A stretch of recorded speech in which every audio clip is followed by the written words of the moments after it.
അസ്സലാമു അലൈക്കും. പലതരത്തിലുള്ള പലവിധം ഡ്രൈ ഫ്രൂട്ട്സ് ഇന്ന് വിപണിയിൽ ലഭ്യമാണ്. എന്നാൽ ഞാൻ കയറിയ കടകളിലൊന്നും കാണാത്ത ഒരു ഡ്രൈ ഫ്രൂട്ട്സ് ആണ് ബനാന ഡ്രൈ ഫ്രൂട്ട്സ്. വിദേശ രാജ്യങ്ങളിലെ വില കൂടിയ ഡ്രൈ ഫ്രൂട്ട്സ് ആണ് ബനാന ഡ്രൈ ഫ്രൂട്ട്സ്. ഒരു പ്രിസർവേറ്റീവ്സും ചേർക്കാതെ നമുക്ക് നമ്മുടെ വീട്ടിൽ സൂര്യപ്രകാശത്തിൽ തയ്യാറാക്കാൻ പറ്റുന്ന ഡ്രൈ ഫ്രൂട്ട്സ്. ഇത് തയ്യാറാക്കുന്നത് എങ്ങനെയെന്ന് കണ്ടു നോക്കാം.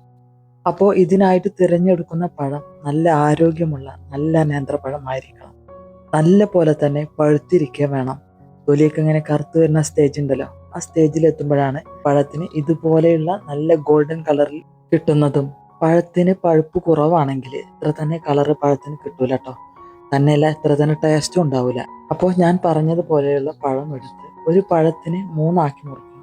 പഴംപൊരി ഉണ്ടാക്കുന്നതിന് വേണ്ടി നമ്മൾ പഴം മുറിച്ചെടുക്കൂലേ, അതുപോലെ തന്നെ. പിന്നീട് ഇത് ഈ പ്ലേറ്റിൽ കാണുന്നത് പോലെ തന്നെ പരത്തി നിരത്തി വെച്ച് കൊടുക്കുക. 3 ദിവസം ഒരു ഭാഗം വെച്ച് കൊടുത്തതിന് ശേഷം മറിച്ചിട്ട് ആ മറ്റേ ഭാഗം അതുപോലെ തന്നെ 8-10 ദിവസം തിരിച്ചും മറിച്ചിട്ട് ഉണക്കിയെടുക്കുമ്പോഴാണ് ഇതുപോലെയുള്ള കളറിൽ പഴമായി വരുന്നത്.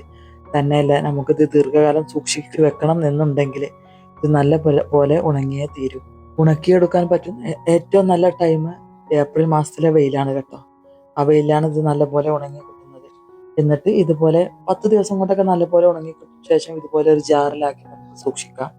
ഇത് എത്ര കാലം കേടുകൂടാതെ ഇരിക്കും എന്നത് നമ്മൾ ഉണക്കിയെടുക്കുന്നതിനെ ആശ്രയിച്ചിരിക്കും കേട്ടോ. തന്നെയുമല്ല സൂക്ഷിക്കുന്നതിനെയും.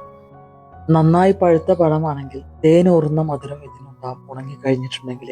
ഈ ബനാന ഡ്രൈ ഫ്രൂട്ട്സ് മറ്റുള്ള ഡ്രൈ ഫ്രൂട്ട്സ് എങ്ങനെയാണ് ഉപയോഗിക്കുന്നത് അതുപോലെ തന്നെ നമുക്ക് ഉപയോഗിക്കാം. ഇതിലെ ഒരു പീസ് എടുത്ത് കഴിച്ചാൽ ഒരു പഴം കഴിച്ച പ്രതീതി ഉണ്ടാവും കേട്ടോ.